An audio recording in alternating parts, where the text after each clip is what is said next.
c'est une guerre d'autel. Dans la Bible, le sacrifice d'Abel est comparé seulement au sacrifice de Christ. C'est là qu'on parle le sang qui crie mieux que le sang d'Abel. Parce que le sang d'Abel criait vengeance pendant des générations. Mais le sang de Christ est venu. Oh bien-aimé, il dit, tu m'as formé un corps. Tu n'as voulu ni sacrifice. Tu n'as voulu ni holocauste. Mais tu m'as déposé sur l'autel. Et ce jour-là, on attendait que le Fils de l'homme crie aussi vengeance. Mais on a entendu un cri sur l'autel.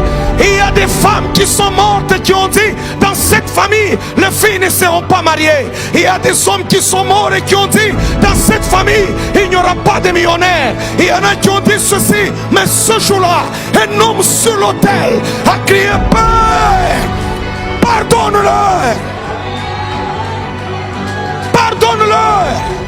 Et voilà pourquoi le livre des Hébreux qui nous explique ce qui se passe dans le tabernacle céleste, il nous dit maintenant, approchons-nous donc avec assurance. Au lieu de trembler, on avait peur de Dieu parce qu'il y avait un sang qui criait contre nous.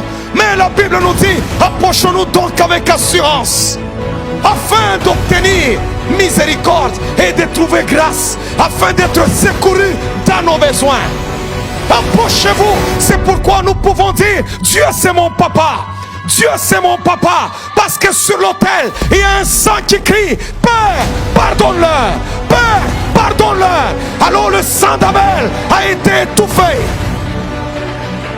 Je parle maintenant à tout sang d'Abel qui crie contre ta vie, qui réclame la vengeance contre ta vie, quelles que soient tes erreurs de maintenant, du passé, quelles que soient tes actions. Il y a des hommes qui te réclament, il y a des femmes qui te réclament, il y a des voix qui te réclament. Aujourd'hui je dis, Seigneur, ça a été annulé. Il y a le sang qui crie mieux que le sang d'Abel, qui a dit pardonne-leur.